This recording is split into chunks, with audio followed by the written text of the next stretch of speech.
പുരുഷനും അവരുടെ പങ്കാളിയും തമ്മിൽ സെക്സിൽ ഏർപ്പെടുമ്പോൾ അവർ ആഗ്രഹിക്കുന്നതിന് മുന്നേ തന്നെ അവരുടെ നിയന്ത്രണം നഷ്ടപ്പെട്ട് സ്ഖലനം സംഭവിക്കുന്ന ഒരു അവസ്ഥയാണ് ശീഘ്രസ്ഖലനം അഥവാ പ്രിമച്ചർ ഇജാക്കുലേഷൻ എന്ന് പറയുന്നത്.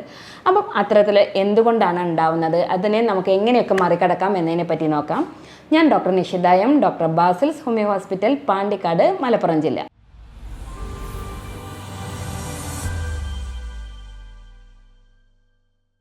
ഇത്തരത്തിൽ പ്രിമച്ചർ ഇജാക്കുലേഷൻ അഥവാ ശീഘ്രസ്ഖലനം ഉണ്ടാകുന്നതിനുള്ള കാരണങ്ങൾ എന്തൊക്കെയെന്ന് നോക്കുമ്പോൾ അതിനകത്ത് കാണുന്ന പ്രധാനപ്പെട്ട ഒന്നാണ് ഉത്കണ്ഠ അല്ലെങ്കിൽ മാനസികമായിട്ടുള്ള സമ്മർദ്ദം. അതുപോലെ തന്നെ കിടപ്പറയിൽ പരാജയപ്പെടുമോ എന്നുള്ള ഒരു ഭീതി. പലപ്പോഴും ഇത്തരത്തിലുള്ള ഒരു കണ്ടീഷൻ ഏത് പ്രായത്തിലുള്ള ആളുകളിലും ഉണ്ടാവാറുണ്ട്. ഒരിക്കൽ ഇത്തരത്തിലൊരു ഇഷ്യൂ ഉണ്ടായി കഴിഞ്ഞാൽ തന്നെ അവരിലൊരു മാനസികമായിട്ട് ഒരു പരിഭ്രമമാണ്. കാരണം ഇനിയും ഇത് ഉണ്ടാവുമോ എന്ന് വിചാരിച്ചിട്ടാണ് അവർ ബെഡ്റൂമിനകത്തേക്ക് ചെല്ലുക. അപ്പോൾ അതുപോലെ തന്നെ എന്താ വെച്ചാൽ ഇത്തരത്തിലുള്ളൊരു ആങ്സൈറ്റി അവരിൽ ഓൾറെഡി രൂപപ്പെട്ടിട്ടുണ്ടാവും. അപ്പം ഇതിനൊരു പ്രധാന കാരണമാണ്. പ്രിമച്ചർ ഇജാക്കുലേഷൻ അല്ലെങ്കിൽ ഈ ശീഘ്രസ്ഖലനം ഉണ്ടാവാനുള്ള ചില രോഗാവസ്ഥകളുണ്ട്. അത്തരത്തിൽ വരുന്ന ചില രോഗാവസ്ഥകളെ പറ്റിയിട്ട് പറയാം. അതിലൊന്നാണ് പ്രോസ്റ്റേറ്റ് ഉണ്ടാവുന്ന വീക്കം, പ്രോസ്റ്റേറ്റ് ഗ്രന്ഥിക്ക് ഉണ്ടാവുന്ന വീക്കങ്ങൾ, അതുപോലെ തന്നെ മൂത്രാശയത്തിൽ ഉണ്ടാകുന്ന അണുബാധകൾ, നമ്മുടെ തൈറോയിഡ് പോലെയുള്ള അസുഖങ്ങൾ, ഹോർമോൺ ഡിഫറൻസ് അതായത് ടെസ്റ്റോസ്റ്റിറോൺ പോലെയുള്ള പുരുഷ ഹോർമോണുകളുടെ ഉണ്ടാകുന്ന വ്യത്യാസങ്ങൾ തുടങ്ങിയവയൊക്കെ ഇത്തരത്തിലുണ്ടാകുന്ന ഇഷ്യൂസിന് ഒരു പ്രധാന കാരണമാണ്.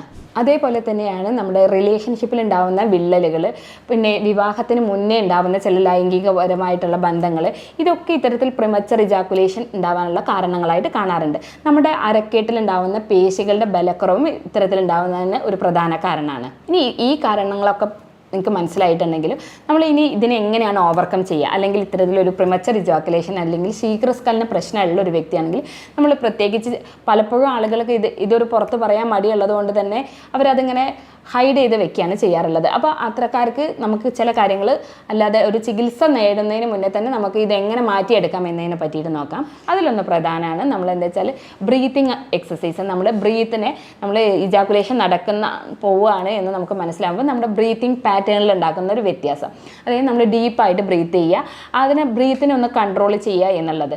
മറ്റൊന്നാണെന്ന് വെച്ചാൽ പെൽവിക് ഫ്ലോർ എക്സസൈസ്. നമ്മൾക്ക് അറിയാം നമ്മുടെ യൂറിൻ പാസ് ചെയ്യുമ്പോൾ ചില മസിൽസുകൾ നമ്മൾ അതിനായിട്ട് ഉപയോഗിക്കാറുണ്ട്. അപ്പോൾ അത്തരത്തിൽ യൂറിൻ നമ്മൾക്ക് കൺട്രോൾ ചെയ്യാൻ വേണ്ടിയിട്ട് നമ്മളൊന്ന് ടൈറ്റൻ ചെയ്ത് പിടിക്കുക. അപ്പോൾ അത്തരത്തിൽ നമ്മൾ ഈ യൂറിൻ പാസ് ചെയ്യാൻ ഉപയോഗിക്കുന്ന ഈ മസിൽസിനെ ടൈറ്റൻ ചെയ്യുമ്പോൾ ഏകദേശം 1 മിനിറ്റോളം നമ്മൾ ടൈറ്റൻ ചെയ്ത് പിടിക്കുക. ഇത്തരത്തിൽ നമ്മൾ ആ ഒരു മസിൽ ടൈറ്റൻ ചെയ്യുമ്പം അതും നമ്മളെ ഈ പ്രിമച്ചർ ഇജാക്കുലേഷൻ അതായത് ശീഘ്രസ്ഖലനം തടയാൻ വേണ്ടി സഹായിക്കുന്നതാണ്. മറ്റൊന്നാണ് സ്ക്യൂസിങ് ടെക്നിക്ക്. നമുക്ക് ഇജാക്കുലേഷൻ അതായത് സ്ഖലനം നടക്കാൻ പോവുകയാണ് എന്ന് മനസ്സിലായി കഴിഞ്ഞാൽ നമ്മൾ തള്ളവിരലും ചൂണ്ടുവിരലും വെച്ചിട്ട് ലിംഗത്തിൻ്റെ അഗ്രഭാഗം അമർത്തി പിടിക്കുക. അപ്പോൾ അത്തരത്തിൽ വരുമ്പോൾ നമുക്ക് ഈ സ്ഖലനം എന്നുള്ള പ്രക്രിയ കുറച്ച് ഡിലേ ആയിട്ട് വരാൻ സാധിക്കുന്നതാണ്. മറ്റൊന്നാണ് കോണ്ടം ധരിക്കുക എന്നുള്ളത്. കോണ്ടം ധരിക്കുമ്പോൾ സ്വാഭാവികമായിട്ടും ഡയറക്റ്റ് ആയിട്ടുള്ള ലിംഗാഗ്രത്തിൽ ആ ഒരു സംവേദനം വരാതിരിക്കുകയും അതുമൂലം തന്നെ കുറച്ചും കൂടി സമയം ലഭിക്കുകയും ചെയ്യുക. ചില ആളുകളിൽ അതുപോലെ തന്നെ ഇപ്പം ആദ്യം പറഞ്ഞു നമ്മൾ ദമ്പതിമാർ തുറന്ന ഒരു ചർച്ച ആവശ്യമാണ് ഇത്തരത്തിലൊരു ഇഷ്യൂസ് ഉണ്ടാവുമ്പോൾ. അപ്പോൾ അതുകൊണ്ട് തന്നെ ഫോർ പ്ലേക്കൊക്കെ കൂടുതൽ സമയം കൊടുക്കാൻ വേണ്ടി ശ്രദ്ധിക്കേണ്ടതാണ്. സ്ത്രീകൾ പൊതുവേ എന്താ വെച്ചാൽ ഇമോഷണലിയാണ് അവർ കൂടുതൽ ആക്റ്റീവ് ആവുക. അതുകൊണ്ട് തന്നെ ഇത്തരത്തിൽ ഇമോഷണലി അവർ ആക്റ്റീവ് ആയതിനു ശേഷം മാത്രം ലിംഗം വജൈനയിൽ എൻ്റർ ചെയ്യാൻ വേണ്ടി ശ്രദ്ധിക്കുക എന്നുള്ളതൊരു പ്രധാനമാണ്. മറ്റൊന്നാണ് എന്താ വെച്ചാൽ കൗൺസിലിംഗ് മാതിരി മാനസിക സമ്മർദ്ദമൊക്കെ ഉള്ള വ്യക്തികളാണെങ്കിൽ അവർക്ക് കൗൺസിലിംഗ് പോലെയുള്ള കാര്യങ്ങൾ ചെയ്യുന്നത് വളരെയധികം യൂസ്ഫുൾ ആയിരിക്കും. മറ്റൊന്നാണ് കോണ്ടം ധരിക്കുക എന്നുള്ളത്. പലപ്പോഴും ഈ കോണ്ടം ധരിക്കുന്നത് മൂലം എന്താ വെച്ചാൽ ലിംഗത്തിൻ്റെ അഗ്രഭാഗത്ത് കൂടുതലായിട്ടുള്ള സംവേദനം ഇല്ലാതിരിക്കുകയും അതുമൂലം ഇത്തരത്തിൽ പ്രിമച്ചർ ഇജാക്കുലേഷൻ അതായത് ശീഘ്രസ്ഖലനം നമുക്ക് തടയാൻ സാധിക്കുന്നതാണ്. ഇനി മറ്റൊന്ന് കെഗൽ ടൈപ്പ് ഓഫ് എക്സസൈസുകൾ പറഞ്ഞു. അത് നമ്മുടെ ഈ പെൽവിക് മസിൽസിനെ നല്ലോണം സ്ട്രെങ്തൻ ചെയ്യാനും അതുമൂലം തന്നെ നമ്മുടെ ലിംഗാഗ്രത്തിലേക്കുള്ള രക്തോട്ടം വർദ്ധിപ്പിക്കാനും സഹായിക്കുന്നതാണ്. മറ്റൊരു മെത്തേഡാണ് സ്റ്റോപ്പ് ആൻഡ് സ്റ്റാർട്ട് രീതി എന്ന് പറയുന്നത്. അതായത് ലിംഗത്തിനകത്ത് സ്ഖലനം സംഭവിക്കാൻ പോകുന്നു എന്ന് നമുക്ക് തോന്നുകയാണെങ്കിൽ ആ സമയത്ത് ലിംഗം പുറത്തേക്ക് എടുക്കുകയും അതിനുശേഷം കുറച്ച് സമയത്തിന് ശേഷം വീണ്ടും എൻ്റർ ചെയ്യുകയും ചെയ്യുന്ന ഒരു രീതി, സ്റ്റാർട്ട് ആൻഡ് സ്റ്റോപ്പ് എന്നുള്ള ഈ രീതി. ഇത്തരത്തിലുണ്ടാകുമ്പോൾ നമുക്ക് എന്താ വെച്ചാൽ ഈ പ്രിമച്ചർ ഇജാക്കുലേഷൻ അതായത് ശീഘ്രസ്ഖലനം നമുക്ക് ഒരു പരിധി വരെ നമുക്ക് തടയാൻ സാധിക്കുന്നതാണ്. അതേപോലെ എന്നാണ് മൈൻഡ് ഡൈവേർട്ട് ചെയ്യുക. നമ്മൾ ഇത്തരത്തിൽ ഇജാക്കുലേഷൻ അതായത് സ്ഖലനം നടക്കാൻ പോകുന്നു എന്ന് മനസ്സിലായി കഴിഞ്ഞാൽ നമ്മുടെ മൈൻഡിനെ നമ്മളൊന്ന് ഡൈവേർട്ട് ചെയ്യുക. അതായത് നമ്മൾ ആ ഒരു സമയത്തുണ്ടാകുന്ന നമ്മുടെ മാനസിക നില ഒന്ന് പെട്ടെന്ന് ഡൈവേർട്ട് ചെയ്ത് മറ്റെന്തെങ്കിലും കാര്യത്തിലേക്ക് ശ്രദ്ധ കേന്ദ്രീകരിക്കുന്നതും ഇത്തരത്തിൽ സ്ഖലനം നടക്കാതിരിക്കാൻ വേണ്ടി നമ്മെ സഹായിക്കുന്നതാണ്. പ്രിമച്ചർ ഇജാക്കുലേഷൻ അല്ലെങ്കിൽ ശീഘ്രസ്ഖലനമുള്ള വ്യക്തികൾ കഴിക്കേണ്ട ചില ഭക്ഷണത്തിനെ പറ്റിയിട്ടാണ് പറയുന്നത്. അതിൽ പ്രധാനപ്പെട്ട ഒന്നാണ് സവോളയും വെളുത്തുള്ളി. ഈ സവോളയ്ക്കകത്തും വെളുത്തുള്ളിക്കകത്തുമുള്ള കണ്ടൻസുകൾ നമ്മുടെ രക്തത്തിൻ്റെ സമ്മർദ്ദം, അതായത് രക്തം ഓടാനുള്ള കഴിവ് കൂടുതലാക്കും. അതുമൂലം ഇത്തരത്തിൽ നമ്മുടെ പെനിസിൻ്റെ ഭാഗത്തേക്കുള്ള ലിംഗത്തിൻ്റെ ഭാഗത്തേക്കുള്ള രക്തോട്ടം വർദ്ധിപ്പിക്കുകയും ഇത്തരത്തിൽ പ്രിമച്ചർ ഇജാക്കുലേഷൻ എന്നുള്ള കണ്ടീഷൻസ് നമുക്കത് കുറയ്ക്കാൻ വേണ്ടി അവ സഹായിക്കുന്നതാണ്. മറ്റൊന്നാണ് നമ്മുടെ നേന്ത്രപ്പഴത്തിനകത്ത് ധാരാളം പൊട്ടാസ്യം അടങ്ങിയിട്ടുണ്ട്. അതുമൂലം തന്നെ ഈ പൊട്ടാസ്യം നമ്മുടെ സോഡിയത്തിൻ്റെ അളവ് കുറയ്ക്കാൻ വേണ്ടി നമ്മുടെ ബ്ലഡിനകത്ത് അത് മെയിൻറ്റെയിൻ ചെയ്യാൻ വേണ്ടി സഹായിക്കും. അത്തരത്തിൽ ഇവ മെയിൻറ്റെയിൻ ചെയ്യുന്നത് മൂലം നമ്മുടെ രക്തത്തിൻ്റെ സമ്മർദ്ദം, അതായത് BP-യുടെ അളവ് കുറയ്ക്കാനും അതുമൂലം തന്നെ നമ്മുടെ പെനിസിലേക്കുള്ള രക്തോട്ടം വർദ്ധിക്കാൻ വേണ്ടി അവ സഹായിക്കുന്നതാണ്. മറ്റൊന്നാണ് സിങ്ക് അടങ്ങിയിട്ടുള്ള ഭക്ഷണങ്ങൾ, അതായത് ചീര, കൂണ് തുടങ്ങിയിട്ടുള്ള സാധനങ്ങൾ, നമ്മുടെ നട്ട്സുകൾ എന്നിവയൊക്കെ കഴിക്കേണ്ടത് നല്ലതാണ്. അതിൽ തന്നെ വാൾനട്ട് ഒരു പ്രധാന ഘടകമാണ്. നമുക്ക് എപ്പോഴും എന്താ വെച്ചാൽ ഒരു വാൾനട്ട് എടുത്തിട്ട് ഒരു വെള്ളത്തിൽ കുതിർത്തിട്ട് ദിവസവും രാവിലെ കഴിക്കുന്നത് ഇത്തരത്തിലുള്ള പ്രിമച്ചർ ഇജാക്കുലേഷൻ അഥവാ ശീഘ്രസ്ഖലനം കുറയ്ക്കാൻ വേണ്ടിയിട്ട് നമുക്ക് സഹായിക്കുന്ന ഒന്നാണ്. അതേപോലെ കഴിക്കേണ്ട മറ്റൊന്നാണ് മാഗ്നീഷ്യം അടങ്ങിയിട്ടുള്ള സാധനങ്ങൾ. ഇത്തരത്തിലുള്ള ഈ ധാതുക്കളൊക്കെ നമ്മുടെ എന്താ വെച്ചാൽ ബ്ലഡ് സർക്കുലേഷൻസ് കൂട്ടാനും അതുപോലെ തന്നെ പെനിസിനകത്ത്, അതായത് ലിംഗത്തിനകത്ത് സർക്കുലേഷൻ ബ്ലഡ് നിൽക്കാൻ വേണ്ടി സഹായിക്കുന്നതാണ്. അതുകൊണ്ട് തന്നെ ഇത്തരത്തിലുള്ള മിനറൽസുകളൊക്കെ വളരെ അധികം അത്യാവശ്യമാണ്. അതിലൊന്നാണ് ഇമ്പോർട്ടൻ്റ് ആണ് മാഗ്നീഷ്യം കൂടുതലുള്ളതാണ് നമ്മുടെ പയർ വർഗ്ഗങ്ങൾ, പരിപ്പ് വർഗ്ഗങ്ങൾ. അത്തരത്തിൽ വരുന്ന ഒരു ഫ്രൂട്ടാണ് അവോക്കാഡോ അഥവാ നമ്മുടെ ബട്ടർ ഫ്രൂട്ട് എന്ന് പറയുന്ന സാധനം. അപ്പോൾ ഇത്തരത്തിൽ ഈ ഒരു ഇഷ്യൂ ഉള്ള ആളാണെങ്കിൽ നിങ്ങൾ ഈ ബട്ടർ ഫ്രൂട്ടിൻ്റെ ജ്യൂസ് അത് രാവിലെ കഴിക്കണത് അത് എന്തുകൊണ്ട് ഉത്തമമാണ്. അതുപോലെ തന്നെ എന്താ വെച്ചാൽ നമ്മൾ മധുരം പോലെയുള്ള ഭക്ഷണ പദാർത്ഥങ്ങൾ ഒഴിവാക്കുക എന്നുള്ളതൊരു പ്രധാനമാണ്. അമിതമായിട്ടുള്ള ഭാരമുള്ള വ്യക്തികളാണെങ്കിൽ അത് കുറയ്ക്കേണ്ടത് ഒരു പ്രധാനമാണ്. കാരണം ഈ നമ്മുടെ കൊടവയറൊക്കെ ഉള്ള വ്യക്തികളിൽ ഇത്തരത്തിൽ പ്രിമച്ചർ ഇജാക്കുലേഷൻസ് കൂടുതലായി കാണാറുണ്ട്. കാരണം അവരുടെ ബ്ലഡ് സർക്കുലേഷൻസ് ഒന്നും പ്രോപ്പർ ആവില്ല. അതുമൂലം തന്നെ അവർക്ക് ഇത്തരത്തിലൊരു ഇഷ്യൂസ് വളരെ വേഗം വരാൻ ചാൻസ് കൂടുതലാണ്. അതുകൊണ്ട് തന്നെ നമ്മുടെ പ്രോപ്പറായിട്ടുള്ള ബോഡി വെയിറ്റ് മെയിൻറ്റെയിൻ ചെയ്യുക എന്നുള്ളത് ഒരു ഏറ്റവും ഇമ്പോർട്ടൻ്റ് ആയിട്ടുള്ള കാര്യമാണ്. ഇനി ഇപ്പോൾ കഴിക്കേണ്ട കാര്യങ്ങൾ പറഞ്ഞു. ഇനി നിങ്ങൾക്ക് വീട്ടിൽ ചെയ്യാൻ പറ്റുന്ന ചില കാര്യങ്ങളുണ്ട്, ചില ഹോം റെമഡീസ് എന്ന് പറയുന്നത്. ഇത്തരത്തിലൊരു ശീഘ്രസ്ഖലനമുള്ളൊരു വ്യക്തികളാണെങ്കിൽ ഈ പറഞ്ഞ കാര്യങ്ങളൊക്കെ നിങ്ങൾ ചെയ്യാൻ വേണ്ടി ശ്രദ്ധിക്കുക. കാരണം ബ്രീത്തിങ് എക്സസൈസിൻ്റെ കാര്യം പറഞ്ഞു, ആ കാര്യങ്ങളൊക്കെ നിങ്ങൾ ഫോളോ ചെയ്യാൻ വേണ്ടി കൃത്യമായിട്ട് ഫോളോ ചെയ്യുക. ഏകദേശം ഒരു 21 ഡേയ്സ് എങ്കിലും നമ്മൾ ഇതിനായിട്ട് പ്രാക്ടീസ് ചെയ്താൽ മാത്രമേ നിങ്ങൾക്ക് അത്തരത്തിൽ അതിനെ കംപ്ലീറ്റ് ആയിട്ട് മാറ്റാൻ സാധ്യമാവുള്ളൂ. അതുപോലെ തന്നെ നിങ്ങൾക്ക് വീട്ടിൽ ചെയ്യാൻ പറ്റുന്ന, നമുക്ക് വീട്ടിൽ കിട്ടുന്ന ചില ഹോം റെമഡീസുകൾ, അതായത് നമ്മൾ വീട്ടിൽ നിന്ന് തന്നെ ചെയ്യാൻ പറ്റുന്ന ചില കാര്യങ്ങളുണ്ട് ഭക്ഷണത്തിൽ ഉൾപ്പെടുത്താൻ പറ്റുന്ന. അതിലൊന്ന് ഞാൻ ആദ്യം പറഞ്ഞു, വെളുത്തുള്ളിയും സവോളയും നമ്മൾ ഭക്ഷണത്തിൽ ഉൾപ്പെടുത്താൻ വേണ്ടി ശ്രദ്ധിക്കുക.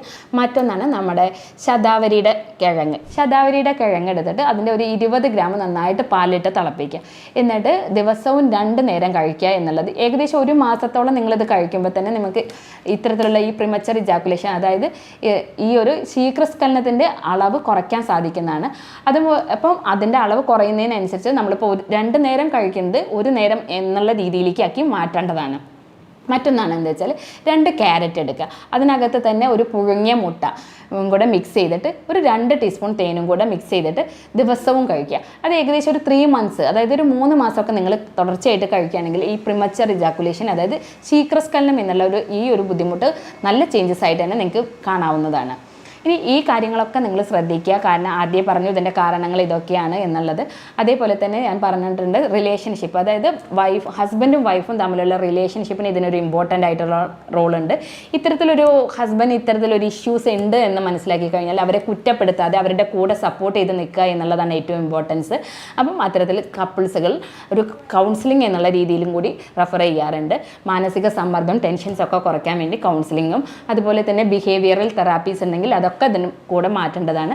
ഇനി അമിതമായിട്ടുള്ള മദ്യപാനം, ലഹരി വസ്തുക്കളൊക്കെ ഉപയോഗിക്കുന്ന വ്യക്തികളാണെങ്കിൽ അത് സ്റ്റോപ്പ് ചെയ്യേണ്ടതും കൂടിയാണ്. അവർ അത്തരത്തിലുണ്ടെങ്കിൽ അത് സ്റ്റോപ്പ് ചെയ്യേണ്ടതാണ്. മറ്റൊന്നാണ് എന്താ വെച്ചാൽ കൃത്യമായിട്ടുള്ള വ്യായാമം ചെയ്യാൻ, നമ്മുടെ ശരീരത്തിനൊത്ത ഭാരം മെയിൻറ്റെയിൻ ചെയ്യുക എന്നുള്ളത്. വേറൊരു കാര്യം എന്താ വെച്ചാൽ ആളുകൾ ചോദിക്കാറുണ്ട് ഇത്തരത്തിൽ മാസ്റ്റുർബേഷൻ ചെയ്ത് കഴിഞ്ഞ് കഴിഞ്ഞാൽ ഇത്തരത്തിൽ ഉണ്ടാവാറുണ്ടോ എന്നുള്ളത്. പലപ്പോഴും എന്താ വെച്ചാൽ നമ്മൾ പറയാറുള്ളത് എന്താ വെച്ചാൽ ഒട്ടും സമയം കിട്ടാത്ത ഒരു വ്യക്തികളാണെങ്കിൽ നമുക്ക് എന്താ വെച്ചാൽ കിടപ്പറയിലേക്ക് ചെല്ലുന്നതിന് ഒരു അരമണിക്കൂർ അല്ലെങ്കിൽ 1 മണിക്കൂർ മുന്നേ മാസ്റ്റുർബേഷൻ ചെയ്തതിന് ശേഷം ഇത്തരത്തിൽ അവർ നോർമലി ശാരീരിക ബന്ധത്തിൽ ഏർപ്പെടുക ആണെങ്കിൽ അവർക്ക് കുറച്ചും കൂടി സമയം, അതായത് പ്രിമച്ചർ ഇജാക്കുലേഷൻ്റെ സമയദൈർഘ്യം കുറച്ചും കൂടി വ്യക്തമായിട്ട് മാറി കിട്ടാറുണ്ട്. അപ്പോൾ പലപ്പോഴും അതും കൂടെ നിങ്ങൾക്ക് ആ ഒരു ടെക്നിക്കും കൂടെ നിങ്ങൾക്ക് നോക്കാവുന്നതാണ്. വെളുത്തുള്ളി ദിവസവും 2-3 എണ്ണം രാവിലെ വെറും വയറ്റിൽ ചവച്ചരച്ച് കഴിക്കുന്നത് പെയിനോട് കൂടിയിട്ടുള്ള സ്ഖലനം, അതായത് വേദനയോട് കൂടിയിട്ടുള്ള സ്ഖലനം മാറ്റുന്നതിന് വേണ്ടി വളരെയധികം സഹായിക്കുന്നതാണ്. അതുപോലെ തന്നെ അത് നമ്മുടെ ടെസ്റ്റോസ്റ്ററോണിൻ്റെ അളവ് കൂട്ടാനും കൂടി സഹായിക്കുന്നതാണ്. അപ്പം ഇത്തരത്തിലുള്ളൊരു കംപ്ലയിൻ്റ് ഉള്ള വ്യക്തികളാണെങ്കിൽ നിങ്ങൾ ഈ കാര്യങ്ങളൊക്കെ ഒന്ന് ശ്രദ്ധിക്കുക. എന്നിട്ടും നിങ്ങൾക്ക് വ്യത്യാസങ്ങളൊന്നും കാണുന്നില്ലെങ്കിൽ നിങ്ങളൊരു ഡോക്ടറുടെ സഹായം തേടേണ്ടതാണ്. അതുപോലെ തന്നെ മാനസികമായിട്ടുള്ള ഇഷ്യൂസ് കുറേ പറഞ്ഞു, അമിതമായിട്ടുള്ള ടെൻഷൻ, സ്ട്രെസ്സൊക്കെ, അപ്പം അതൊക്കെ കുറയ്ക്കുന്നതിന് വേണ്ടി യോഗ പോലെയുള്ള കാര്യങ്ങൾ നിങ്ങൾക്ക് ചെയ്യാവുന്നതാണ്. മാനസിക സമ്മർദ്ദം, മെഡിറ്റേഷൻസ് ഒക്കെ അതിനൊരു ഇമ്പോർട്ടൻ്റ് ആയിട്ടുള്ള ഒരു കാര്യമാണ്. അപ്പോൾ ഇത്തരത്തിലൊക്കെ ഒരു ഇഷ്യൂസ് ഉണ്ടെങ്കിൽ നിങ്ങളൊരു സൈക്കോളജിസ്റ്റ്, മാനസികമായിട്ടുള്ള പ്രശ്നങ്ങളാണെങ്കിൽ ഒരു സൈക്കോളജിസ്റ്റിൻ്റെ സഹായത്തോട് കൂടിയിട്ടും കൂടി വേണം നമ്മൾ ഇത്തരത്തിലൊരു ഇഷ്യൂസ് ട്രീറ്റ് ചെയ്യേണ്ടത്. ഈ കാര്യങ്ങളൊക്കെ നിങ്ങൾ ശ്രദ്ധിക്കുക. നിങ്ങൾക്ക് ഇത്തരത്തിലൊരു ബുദ്ധിമുട്ടുകൾ ഉണ്ടെങ്കിൽ നമുക്കത് മരുന്നില്ലാതെ തന്നെ നമുക്കത് മാറ്റിയെടുക്കാൻ പറ്റുന്നതാണ്. ഇനി ഇത്തരത്തിലൊരു ബുദ്ധിമുട്ടുകൾ എന്തെങ്കിലും നിങ്ങൾക്കുണ്ടെങ്കിൽ നമ്മൾ ഇതിനായിട്ട് ചെയ്യാറുള്ളത് യൂറോപ്യൻ നിർമ്മിതമായ സോഫ്റ്റ്വെയറിൻ്റെ സഹായത്തോടു കൂടി രോഗത്തിൻ്റെയും രോഗിയുടെയും ലക്ഷണങ്ങൾ അപഗ്രഥിച്ചിട്ട് ജർമ്മനിയിൽ ഇറക്കുമതി ചെയ്ത ജർമ്മൻ പൊട്ടൻസി മരുന്നുകളാണ് നമ്മൾ കൊടുക്കാറുള്ളത്. അതുമൂലം തന്നെ അവർക്ക് യാതൊരു സൈഡ് എഫക്ട്സ് ഒന്നും ഇല്ലാതെ തന്നെ ഇനിയിപ്പം മറ്റ് അസുഖങ്ങൾക്ക് മരുന്ന് കഴിക്കുന്ന വ്യക്തികളാണെങ്കിൽ പോലും അവർക്കിത് യാതൊരു സൈഡ് എഫക്റ്റും ഇല്ലാതെ തന്നെ കഴിക്കാവുന്നതാണ്. ഇനി ഇത്തരത്തിൽ എന്തെങ്കിലും നിങ്ങൾക്കൊരു ബുദ്ധിമുട്ടുകൾ ഉണ്ടെങ്കിൽ, നിങ്ങൾക്ക് അതുമായിട്ടുള്ള എന്തെങ്കിലും സംശയങ്ങളോ എന്തെങ്കിലും ഉണ്ടെങ്കിൽ നിങ്ങൾക്ക് എന്നെ കോൺടാക്റ്റ് ചെയ്യാവുന്നതാണ്. ഞാൻ doctor Nishitha M, doctor Basil's homeo hospital, Pandikkad, Malappuram ജില്ല.